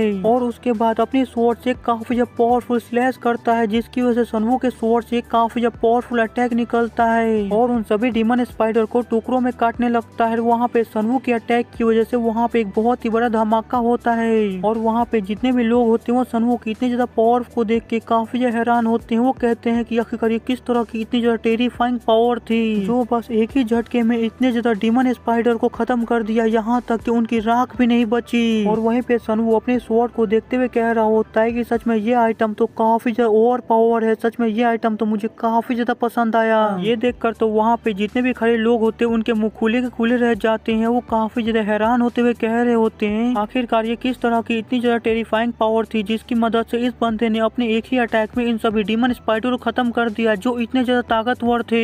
तो यहीं पे हमारा सीन शिफ्ट होता है। फिर हमें उन लोगों को दिखाया जाता है जो ब्लड वुल्फ स्क्वाड के साथ भागे हुए होते हैं। वो सभी लोग हाँफते हुए कह रहे होते हैं आखिरकार हम सभी लोग उन सभी खतरनाक मॉन्स्टर से बच के निकल पाए। वो सभी लोग सच में काफी ज्यादा पावरफुल थे, अगर हम वहाँ पे रुकते तो हम भी उन सभी लोगों के साथ मारे जाते। मुझे सच में उन पीछे छूटे हुए लोगों के लिए काफी ज्यादा बुरा लग रहा है। वो लोग तो उन सभी मॉन्स्टर के हाथों अभी तक तो मारे गए होंगे। ये सुनकर एक दूसरा पर्सन कहता है कि हम सभी लोग वहाँ से जिंदा बच के निकल पाए ये सिर्फ ब्लड वुल्फ स्क्वाड की वजह से हुआ है। अगर ब्लड वुल्फ स्क्वाड ने हमें नहीं बचाया होता तो हम भी उन सभी के साथ अभी तक मारे गए होते। जिसके बाद वो सभी लोग ब्लड वुल्फ स्क्वाड का शुक्रिया करने लगते हैं उनकी जान बचाने के लिए। उन सभी लोगों की बातें सुन के वहाँ पे जो ब्लड वुल्फ स्क्वाड का लीडर होता है वो काफी जोर जोर से हंसने लगता है। ये देखकर उनमें से एक बंदा काफी ज्यादा घबराते हुए ब्लड वुल्फ स्क्वाड के लीडर से पूछता है कि आखिरकार क्या हुआ, आप इस तरह क्यों हंस रहे हैं। लेकिन तभी उन सभी लोगों में से एक की नजर सामने की तरफ जाती है, जिसके बाद वो बंदा काफी ज्यादा चौंकते हुए सभी लोगों से कहता है कि वहाँ पे देखो।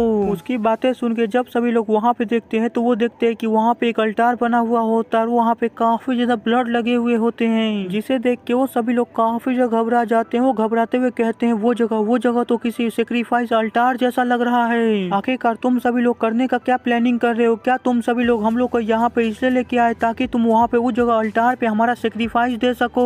अगर तुम सभी लोग ऐसा सोच भी रहे हो तो मैं तुम सभी लोग को बता दूं कि ये बिल्कुल भी अच्छा नहीं होगा। मैं तुम सभी लोगों को ऐसे ही नहीं जाने दूंगा। लेकिन वो बेचारा अपनी बात आगे पूरी कर पाता उससे पहले ब्लड वुल्फ स्क्वाड के लीडर आगे बढ़ते हैं, उसके गले के ऊपर अटैक करके उसके गले को उसके धड़ से अलग कर देते हैं और उसके बाद कहते हैं कि आखिरकार तुम्हारी हिम्मत कैसी हुई मेरे सामने इतनी ऊंची आवाज में बात करने की। तो यहीं पे हमारा सीन चेंज होके में फिर से सनवू की तरफ वाले लोगों को दिखाया जाता है जो सनवू को देख के कह रहे होते हैं कि आखिरकार ये पर्सन अब आगे क्या करने वाला है, क्या ये पर्सन आगे हम पे अटैक करेगा। लेकिन तभी सनवू कहता है कि इस गुफा के इनर चेम्बर के अंदर और भी खतरनाक मॉन्स्टर छुपे हुए हैं। अगर तुम सभी लोग यहाँ से आगे जाने का ट्राई भी करते हो तो मैं पक्का कह सकता हूँ कि तुम लोग थोड़ी दूर भी नहीं जा पाओगे और मारे जाओगे। इसकी वजह से अगर तुम सभी लोग जिंदा रहना चाहते हो तो जल्दी से यहाँ से भाग जाओ और अपनी जान बचाओ। सनवू ऐसा जैसे ही कहता है वो सभी लोग बिल्कुल ऐसे भागने लगते हैं कि जैसे वो सभी लोग इसी चीज का इंतजार कर रहे थे। और वहीं पे वो जो लड़का होता है वो लोगों को ऐसे भागते हुए देख के काफी हैरान हो रहा है। तभी वो सनवू के पास आके कहता है कि ह्योंगन्योम ब्रदर, सभी लोग यहाँ से बाहर जा रहे हैं तो तुम भी मेरे साथ बाहर चलो, इससे पहले कि यहाँ पे और भी ज्यादा मॉन्स्टर्स आ जाए। सनवू कहता है कि तुम्हें मेरी चिंता करने की जरूरत नहीं है, तुम यहाँ से अकेले बाहर जा सकते हो। यहाँ पे मेरे पास कुछ ऐसे काम है जो मुझे पूरा करके जाने हैं। वो लड़का कहता है कि ह्योंगन्योम ब्रदर मुझे बताओ कि आखिरकार तुम्हारे यहाँ पे ऐसे कौन से काम है, मैं तुम्हारी मदद करूंगा उसे पूरा करने में। सनवू कहता है ये सब तो ठीक है लेकिन आखिरकार मैं किसी ऐसे इंसान के ऊपर कैसे भरोसा कर सकता हूँ जो अपने खुद के फेस को छुपाता घूम रहा है।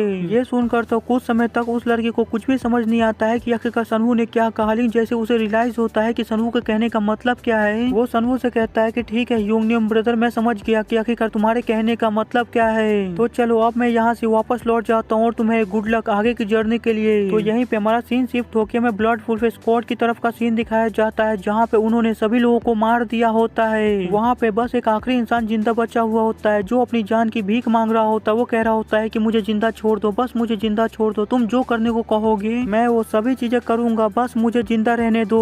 ये सुनकर वो ब्लड वुल्फ स्क्वाड के लीडर काफी ज्यादा क्रीपी तरीके से हंसते हुए कहता है कि मेरे बारे में बिल्कुल भी बुरा मत सोचो, मैं ये सब इसलिए नहीं कर रहा हूँ कि मेरे अंदर तुम्हारे लिए कोई नफरत है, बल्कि मुझे सारी चीजें मजबूरी में करनी पड़ रही है जिसकी वजह से मुझे ना चाहते हुए तुम्हारा सेक्रीफाइस सेक्रीफाइस यहाँ पे देना होगा। यही कहते हुए वो अपना स्वॉर्ड उस बंदे के ऊपर चला देता है और उस बंदे को वहीं पे खत्म कर देता है। और उसके बाद उसके सर को अपने हाथ में उठाते हुए कहता है कि लगता है कि इतना सेक्रीफाइस काफी होगा हमारे रिचुअल के लिए, तो जल्दी से तुम सभी लोग इन सभी के सर को उठाओ और अल्टार के ऊपर रखना चालू करो।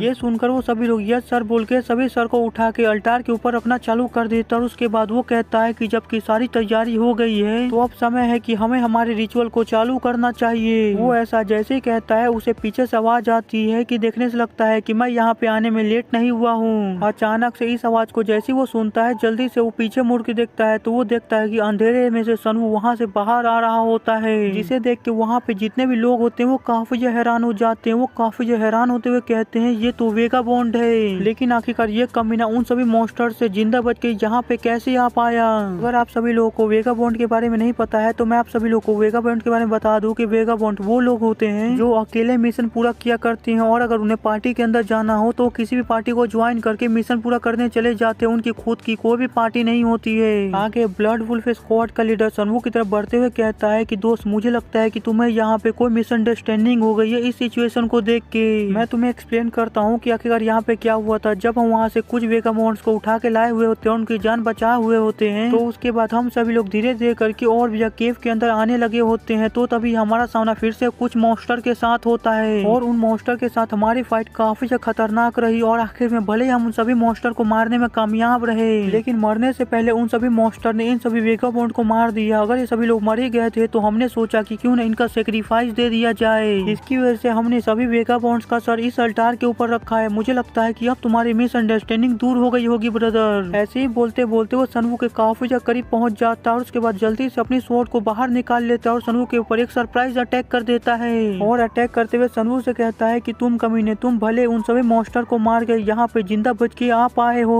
लेकिन इसका कोई भी मतलब नहीं होगा। तुम अभी मेरी स्वॉर्ड से यहीं पे मरने वाले हो। तभी हम देखते हैं कि उसकी स्वॉर्ड सनवू के काफी करीब पहुंच गई होती है, लेकिन वो अटैक जैसे सनवू को लगने वाला होता है, सनवू बिल्कुल एंड टाइम पे पीछे की तरफ झुक के बड़ी आसानी से उस अटैक को डॉज कर लेता है। ये देखकर तो ब्लड वुल्फ स्क्वाड के लीडर की पूरी तरह से होश ही उड़ जाते हैं, क्योंकि सनवू ने उसके इतनी ज्यादा तेज अटैक को, ऊपर से सरप्राइज अटैक था, उसे डॉज कर लिया, वो भी इतनी ज्यादा आसानी से। वो वहाँ पे हैरान हो ही रहा होता है कि तभी सनवू जल्दी से अपनी स्वॉर्ड को बाहर निकालता है और ब्लड वुल्फ स्क्वाड के लीडर ने जिस हाथ से सनवू के ऊपर अटैक किया होता है उसे एक ही झटके में काट देता है, जिसकी वजह से वो काफी जख्मी हो जाता है और जख्मी होकर जमीन के ऊपर गिर जाता है और दर्द में काफी जोर जोर से चिल्लाने लगता है। ये देखकर वहाँ पे जितने भी ब्लड वुल्फ स्क्वाड के मेंबर होते हैं वो काफी गुस्सा हो जाते हैं। वो सनवू को गाली देते हुए कहते हैं कि आखिरकार तुम कमीने, आखिरकार तुम्हारी हिम्मत कैसे हुई हमारे लीडर के ऊपर अटैक करके उनके एक हाथ को काटने की। तभी सनवू कहता है कि तुम सभी कमीने जब 3 महीने पहले इस केव के अंदर एंटर किए थे यहाँ के सभी मॉन्स्टर को खत्म करने के लिए, तभी तुमने इस अल्टार को ढूंढना था और मुझे पक्का पता है तुम्हें इस अल्टार के ऊपर एक बुक मिली हुई होगी जो कि एक डिमोनिक बुक होगी जिसे डिमोन लॉर्ड ह्योक मूक डोक ने लिखा होगा। और वो बुक फर्स्ट वॉल्यूम है the true art of the brilliant binding essence absorption technique की। और उस बुक के अंदर लिखा होगा कि जो इंसान भी इस अल्टार के ऊपर 100 लोगों की बलि देता है तो उस इंसान को रिवॉर्ड के तौर पे बाकी जो बचे हुए बुक के वॉल्यूम है उसे मिल जाएंगे। जो पढ़ते तुम्हें काफी लालच आ गया, उसकी वजह से तुमने ये तय किया कि जो 3rd रेट के वेगाबॉन्ड्स हैं उन्हें एक फेक मिशन बता के हायर करोगे और उसके बाद धोखे से उन सभी को यहाँ पे ले आओगे, उन सभी की यहाँ पे बलि चढ़ाओगे। तो क्या इतना रीजन काफी होगा तुम सभी लोगों को यहाँ पे खत्म करने के लिए? ये सुनकर ब्लड वुल्फ स्क्वाड का लीडर जो होता है वो दर्द में कराते हुए सनवू से पूछता है आखिरकार तुम हो कौन और तुम्हें इन सभी चीजों के बारे में इतना ज्यादा एग्जैक्ट कैसे पता है? सनवू कहता है कि तुम्हें इसके बारे में जानने की कोई भी जरूरत नहीं है, तुम बस इतना जानो कि आज तुम सभी लोग यहीं पे मरने वाले हो। ये सुनकर ब्लड वुल्फ स्क्वाड का लीडर अपने सभी साथियों से चिल्ला के कहता है कि सभी लोग एक साथ इसके ऊपर अटैक करो और इसे मार डालो। ये सुनते ही वो सभी लोग एक साथ सनवू के ऊपर अटैक कर देते हैं, जिसे देख के सनवू उन सभी लोगों से कहता है कि सच में तुम सभी लोग काफी बेवकूफ हो और साथ ही साथ कमजोर भी। तुम सभी बेवकूफों को क्या लगता है तुम सभी लोग मिल के मुझे मार सकते हो? आज मैं तुम सभी लोगों को नर्क के दर्शन करवाऊंगा। यही कहकर सनवू भी अपनी पावर को एक्टिवेट कर देता है, जिसके बाद उन सभी लोगों के बीच में फाइट होना स्टार्ट हो जाती है। जिसके बाद हमें कुछ समय बाद का सीन दिखाया जाता है जहाँ पे सनवू ने एक एक को खत्म कर दिया होता है, उनमें से किसी को भी जिंदा नहीं छोड़ा होता है। तभी वहाँ पे वही लड़का आता है जो वहाँ की हालत को देखते हुए कहता है कि सच में उस इंसान ने यहाँ पे तो नरसंहार कर दिया है। अगर उसके साथ मैं यहाँ पे आ पाता तो मैं उस लड़के को अपनी आंखों से यहाँ पे करते हुए नरसंहार को देख पाता और उसको एंजॉय कर पाता। वो ये कह रहा होता है कि तभी वो ब्लड वुल्फ स्क्वाड के लीडर की बॉडी के नीचे कुछ नोटिस करता है। जो नोटिस होता है वो उसकी बॉडी को लात मार के साइड कर देता है और वो जैसे उसकी बॉडी को साइड करता है तो वो देखता है कि उसकी बॉडी के नीचे सनवू ने उसके लिए एक मैसेज छोड़ा होता है। सनवू ने उसके लिए लिखा होता है, अगर तुम मरना नहीं चाहते हो तो मेरा पीछा मत करना, अगर तुम मेरा पीछा करते हो तो तुम पक्का मेरे हाथों से मारे जाओगे। ये देखकर वो लड़का कहता है कि मुझे इस पे डाउट तो था, लेकिन जैसा कि मैंने सोचा था उसने मुझे इतनी ज्यादा आसानी से पकड़ लिया, लेकिन मैं अपने मुंह पे लगे हुए मार्क्स की वजह से उसका पीछा करना रोक नहीं सकता हूँ। मुझे किसी भी कीमत पे उस इंसान का पीछा करना होगा, उसके ऊपर नजर रखनी होगी। नेमलेस वन, तुम मेरा इंतजार करना, मैं जल्दी ही तुम्हारे पास फिर से आऊंगा।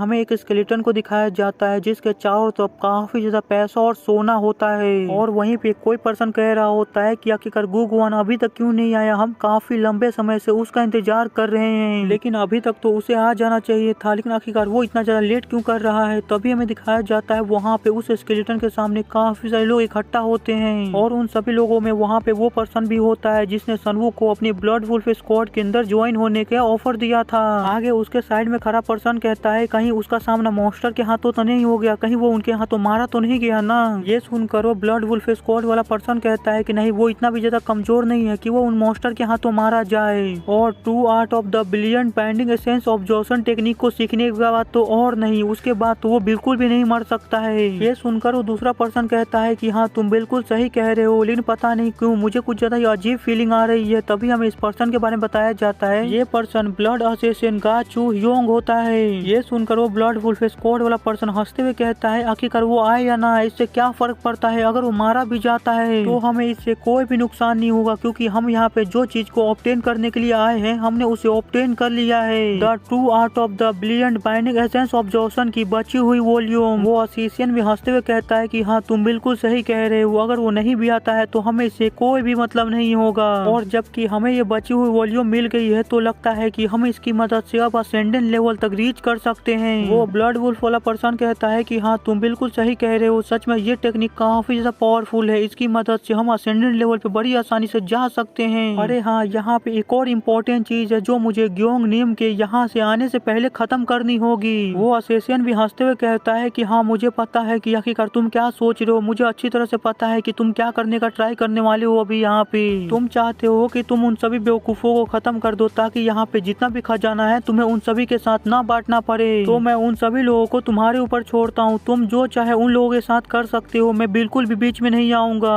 ये सुनकर वो कहता है कि ठीक है मैं समझ गया। यही कहते हुए वहाँ से मुड़ जाता है और उन सभी लोगों की तरफ जाते हुए कहता है कि तुम सभी लोग का बहुत बहुत शुक्रिया, जो तुम सभी लोगों ने इतनी ज्यादा मेहनत की और यहाँ तक हमारे साथ आए, और मैं स्क्वाड लीडर होने के नाते तुम सभी लोगों को कुछ गिफ्ट देना चाहता हूँ। ये सुनकर वहाँ पे जितने भी लोग होते हैं वो काफी ज्यादा खुश हो जाते हैं, वो आपस में बात करने लगते हैं कि फाइनली अब हमें काफी ज्यादा पैसे मिलने वाले, अब हम अमीर होने वाले हैं। लेकिन तभी वो अपनी स्वॉर्ड को बाहर निकाल लेता है और उन सभी लोगों से कहता है कि तुम सभी लोगों को रिवॉर्ड के तौर पे मौत मिलने वाली है। वो अपनी बात पूरी खत्म कर पाता उससे पहले ही वो अपने सामने के नजारे को देख के काफी हैरान हो जाता है, क्योंकि वहाँ पे जो सोल्जर्स होते हैं वो सभी लोग अपना गला पकड़ के नीचे की तरफ गिरने लगते हैं और दर्द में काफी जोरों से चिल्लाने लगते हैं और काफी ज्यादा छटपटाने लगते हैं। तभी ये सब देख के वहाँ पे वो दोनों काफी ज्यादा हैरान हो जाते हैं और वो असेसिन आगे आते हुए कहता है कि आखिरकार यहाँ पे क्या चल रहा है, इन लोगों के साथ क्या हुआ, ये लोग ऐसे जमीन के ऊपर अचानक से कैसे गिर गए। वो ऐसा जैसे ही कहता है तभी उन दोनों का आवाज आती है कि तुम दोनों चिंता मत करो, तुम लोगों को भी जल्दी ही पता चलने वाला है कि आखिरकार यहाँ पे क्या हुआ है। ऐसे कहते हुए सनवो वहाँ पे शैडो में से अपेयर होता है, उन दोनों से कहता है कि तुम लोग भी तो यही करना चाह रहे थे, तो मैंने तुम लोगों की बस थोड़ी सी मदद कर दी, मैंने इन सभी लोगों को कर्ज दे दिया है, थोड़ी देर में ये सभी लोग तरफ तरफ के मारे जाएंगे।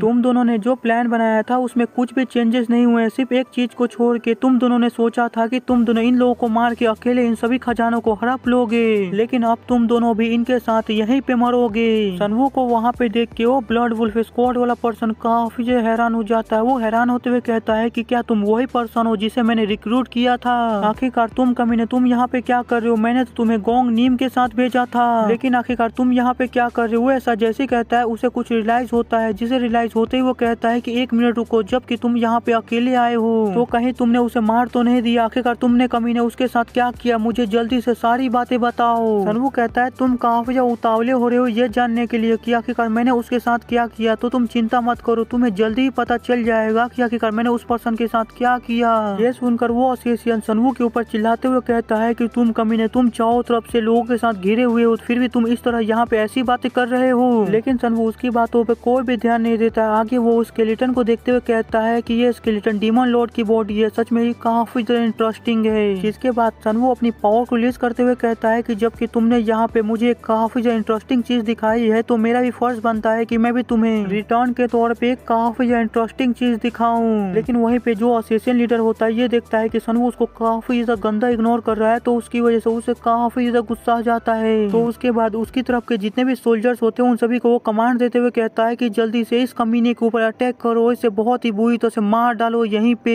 ये सुनते ही उसकी तरफ के जितने भी सोल्जर्स होते हैं वो सभी एक साथ सनवू के ऊपर अटैक कर देते हैं। ये देखकर सनवू भी अपनी बॉडी के अंदर से अपनी काफी ज्यादा पावर को रिलीज करने लगता है। उसके बाद कुछ हैंड साइन बना के वहाँ पे समन करने लगता है, जिसकी वजह से वहाँ पे काफी ज्यादा पावर रिलीज होने लगती है और वहाँ पे जितने भी सोल्जर सनवू के ऊपर अटैक कर रहे होते हैं सभी पीछे की तरफ धकेले जाते हैं। और तभी सनवू वहाँ पे दुल्हन को समन कर लेता है, जो एक काफी बड़ा नाइट लग रहा होता है। उसका सर उसके हाथ में होता है, वो काफी ज्यादा पावरफुल होता है। और वहीं पे जो सोल्जर नीचे गिर गए होते हैं वो दुल्हन को देख के काफी घबरा जाते हैं। वो घबराते हुए कह रहे होते हैं कि आखिर ये क्या चीज है, ये तो एक सचमुच का राक्षस है, इससे अपनी जान बचाओ और यहाँ से जल्दी से भागो। यही कहकर वो सभी सोल्जर्स वहाँ से भाग के जाने लगते हैं, जिसे देख के दुल्हन अपनी स्वॉर्ड को बाहर निकाल लेता है और अपनी स्वॉर्ड से काफी पावरफुल स्लैश करता है। जो स्लैश काफी तेजी से उन सभी लोगों की तरफ ही जा रही होती है और उन सभी लोगों से टकरा जाती है। वो स्लैश इतना ज्यादा पावरफुल होता है कि वो अटैक जैसे उन सभी सोल्जर से लगता है तो उन सभी की बॉडी बिल्कुल गाजर मूली की तरह बिल्कुल टुकड़ों में कट जाती है। जिसके तुरंत बाद वो ब्लड वुल्फ स्क्वाड वाला पर्सन अचानक से दुल्हन के ऊपर अटैक करते हुए कहता है कि तुम सच में काफी ज्यादा पावरफुल लगते हो, लेकिन इससे कोई भी फर्क नहीं पड़ता है कि तुम चाहे कुछ भी हो या कितने भी ज्यादा पावरफुल हो। अगर मैं अपनी true art of the billion binding essence observation technique का इस्तेमाल करूँ और तुम्हारे सारे पावर को ऑब्जर्व कर लूँ तो तुम यहीं पे खत्म हो जाओगे। यही कहते हुए वो अपनी टेक्निक का इस्तेमाल करता है और दुल्हन की पावर को ऑब्जर्व करने की कोशिश करता है, लेकिन वो दुल्हन के अंदर से कोई भी पावर को ऑब्जर्व नहीं कर पा रहा होता है, जिसकी वजह से वो काफी ज्यादा हैरान होती है। अपने मन के अंदर कहता है आखिरकार यहाँ पे चल क्या रहा है, मैं इस राक्षस के अंदर से कोई भी पावर को महसूस नहीं कर पा रहा हूँ, ना ही कोई भी पावर को ऑब्जर्व कर पा रहा हूँ। वो ऐसा कह ही रहा होता है कि तभी दुल्हन उसके ऊपर अपनी स्वॉर्ड से अटैक कर देता है और उस पर्सन को बिल्कुल सेंटर से आधा आधा काट देता है। और ऐसे एक एक करके दुल्हन वहाँ पे सभी लोगों को मारने लगते हैं। वहाँ पे किसी को भी जिंदा नहीं छोड़ रहा होता और हमें बस उन सभी लोगों की चिल्लाने की आवाजें ही आ रही होती है। ये सब देख के वो असियन काफी घबरा जाता है। वो घबराते हुए कहता है कि आखिरकार ऐसा कैसे हो सकता है, तुमने यहाँ पे एक ही झटके में सभी को मार दिया, लेकिन आखिरकार कोई इंसान इतना ज्यादा पावरफुल कैसे हो सकता है कि वो ऐसा कर पाए, आखिरकार तुम हो कौन, तुम मुझे अपनी असली पहचान बताओ। ये सुनकर सनवू उसके पास जाता है और अपनी एनर्जी को उसके अंदर डालते हुए कहता है कि तुम टू art of the billion binding essence observation technique का इस्तेमाल करते हो ना,